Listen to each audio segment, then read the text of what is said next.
ñuy rafetlu intervention suñu mbokk yi nga xam ni jël nañ kàddu léegi sëñ Dame Mbodj ak sëriñ Cheikh Omar Diagne. Effectivement bu ngeen xoolee règlement intérieur bu institut Sen Jeanne d'Arc article 2 bi gis nga li jëm ci tenue vestimentaire mi ngi nii boo ñëwee ci alinéa 2 bi le port du voile est autorisé. Le port du voile est autorisé maanaam muuraay moom mënees na koo def ci école bi looloo waral effectivement bu ñu fi nekkee 80 ans boobaak léegi duñu mësuñu am jafe-jafe ci loolu. li waral coow li amu fi daaw ak daaw jëpp looloo ko waral donc ren lañ bëgg a imposer li ñuy soppal ñi disposition article kii bi nii ren lañ ko bëgg a imposer. li ci garaaw te garaaw mooy ministre bi àddu woon nañ ci waaye mel na ni ñoom faalewuñu suñu institution. ministre bi rappelé woon na ko ci communiqué boo xam ni le 3 la ko jëloon benn communiqué de presse wanoon ci ni dafay violer les dispositions de la constitution notamment article 1er bi ak la loi d'orientation article 4 bi ak le décret 98 562 yii yëpp nag mel na ni ñoom salfaañe nañ ko sànni nañ ko ci àll ba toppatoowuñ ko sax bëgg ñoo jëloo ab règlement intérieur teg ko ci kaw constitution bi ak disposition yi su ko defee yéeyaay tamit la même chose li garaaw ci mbir mi mooy gis ay disposition loi yu France lañ bëgg a appliquer fii li ma ci bëggoon a fàttali nag te mu ñor ma mooy dama am ñaari yëf yu ma seetlu France bu dee ci laïcité dafa xeex ci ay xarnu depuis 1794 muy xeex di xeex depuis avènement première république laa wax ba ñoom ci 5e république ci lañ xeex ba la loi de 1905 ñu imposer après 48 séances ci assemblée nationale def la loi de séparation tàqale nañ jëmm yi ak ruu gi tàqale nañ yàlla ak penc mi mais ñoom dañ koo xeex mais bi ñu jox suñu ak mboyeel dañu ñu ne léegi imposé nañu ko. Le même débat aussi depuis le 13 juin 1989 la ñu yëkkati woon le débat sur le voile ba ci la loi de 2004 muy le voile partiel la loi de 2010 muy le voile intégral ba ci la loi de 2015 mooy kenn sañatul di muuru dugg ci école boo xam ne élèves yu amul juróom-benn at ñoo fa def te booba suñ benn mbokk moo fa nekkoon di liggéey ci benn école xale yi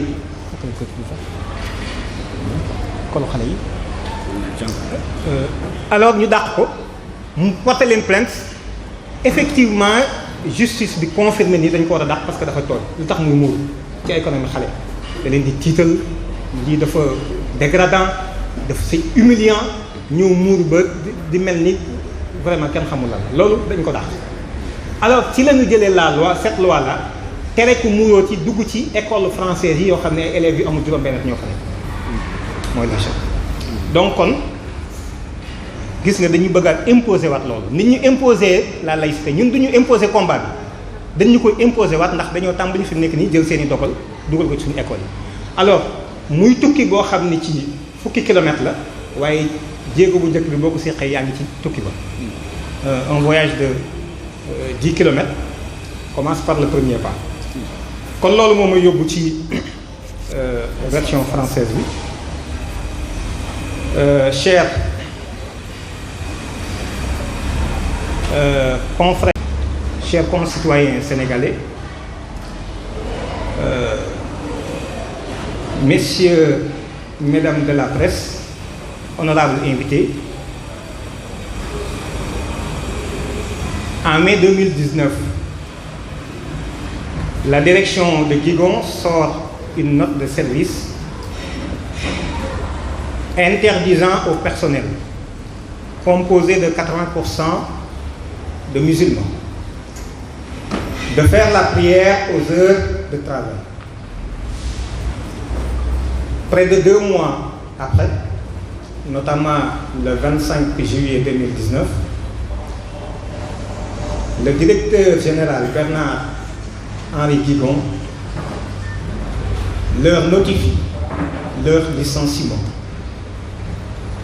pour mauvaise manière de servir et insubordination. Dr Khadim Djoum et Dr Damdja expliquent que leur faute ne serait rien d'autre que d'aller faire leur prière, ce que la direction de la pharmacie n'a pas toléré. En août 2019, l'Institut européen des affaires, établi à Dakar, publie une note de service très osée à l'intention du personnel enseignant et administratif, ainsi que les étudiants de l'école dont nous reproduisons ci-après le texte intégral. Je cite: en conformité avec l'article 13 du règlement intérieur de l'établissement IEA Dakar, se référant à la charte de laïcité de l'établissement BO du 12/9/2013, vu l'article de la loi d'orientation et de programmation pour la refondation de l'école de la République du 8 juin 2013, il est porté à la connaissance de toutes et de tous que l'IEA Dakar est une institution laïque. Par conséquent,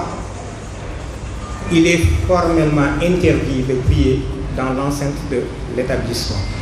Fin de citation. Le mardi 3 septembre 2019, ce fut la rentrée des classes à l'Institut Sainte-Jeanne d'Arc de Dakar.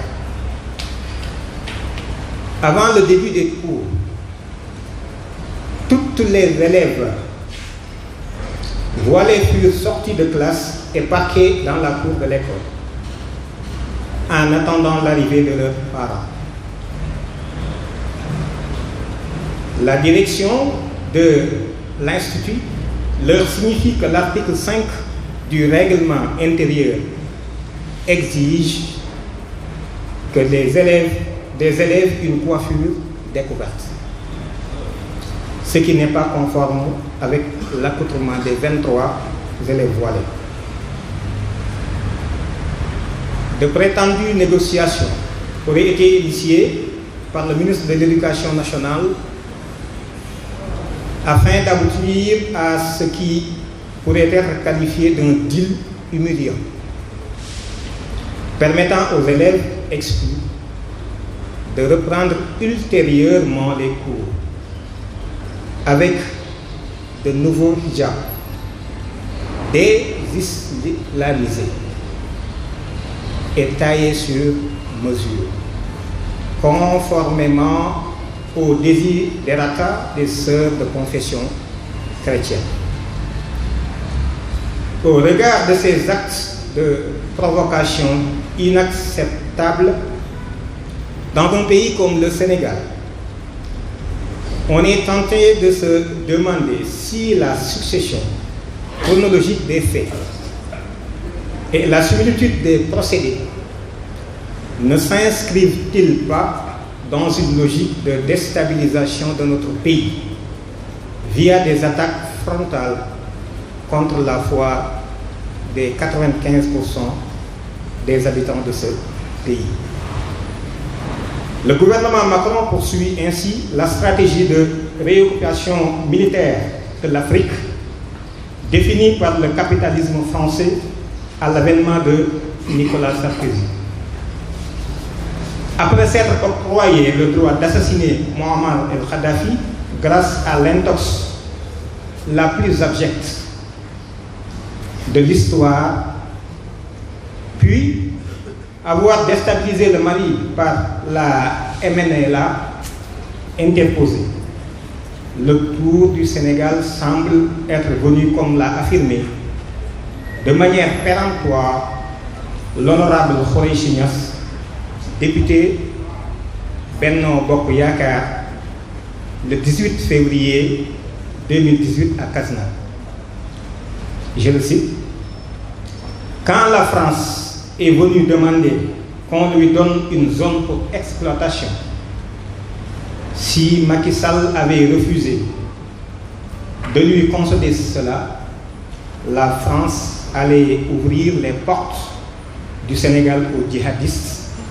du Mali pour qu'ils viennent perpétrer des attentats. Elle aurait aussi armé les rebelles casamançais et créé d'autres problèmes dans le pays. Fin de citation. Vous pouvez voir en fait cette interview dans le quotidien Walf Quotidien, je me répète, du mardi 23 juillet 2019 à la page 2. Inutile de s'attarder sur les responsabilités des uns et des autres. Les autorités religieuses, politiques et coutumières, ainsi que le citoyen lambda, sont tous interpellés par ces dérapages gravissimes qui dénotent un manque criard de respect à l'égard de l'islam et des musulmans. En Australie, où un recensement de 2011 indique le pourcentage des musulmans est de 2,2%, un collège baptiste a dû modifier son code vestimentaire pour accueillir une étudiante musulmane avec son voile. Récemment, à Berlin, en Allemagne, le jeune Yunus, âgé de 16 ans,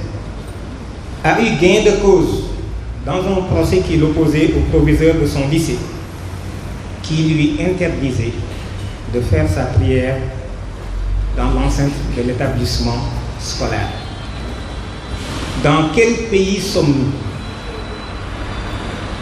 pour faire moins que l'Australie et l'Allemagne en faveur de notre chère religion, l'islam?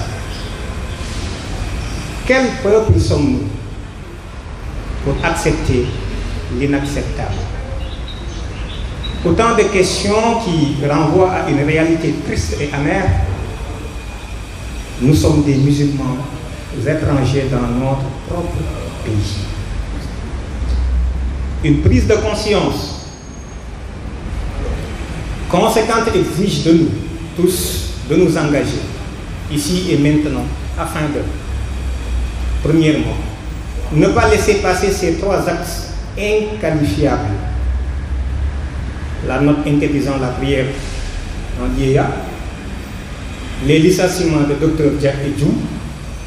et le renvoi des élèves voilés à l'Institut Sainte-Jeanne d'Arc, sans amener l'État à faire respecter la Constitution sénégalaise à ses institutions hors la loi. Deuxièmement,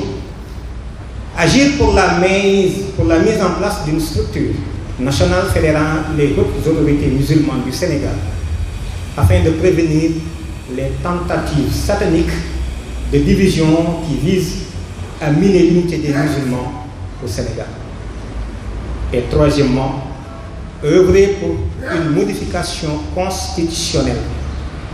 en vue de sécuriser les fondamentaux et les symboles des religions musulmanes et chrétiennes et la révision des fêtes légales du pays proportionnellement à la représentativité de chaque entité religieuse. Fait à Dakar le 18 Muharram 1441, correspondant au 18 septembre 2019. Je vous remercie.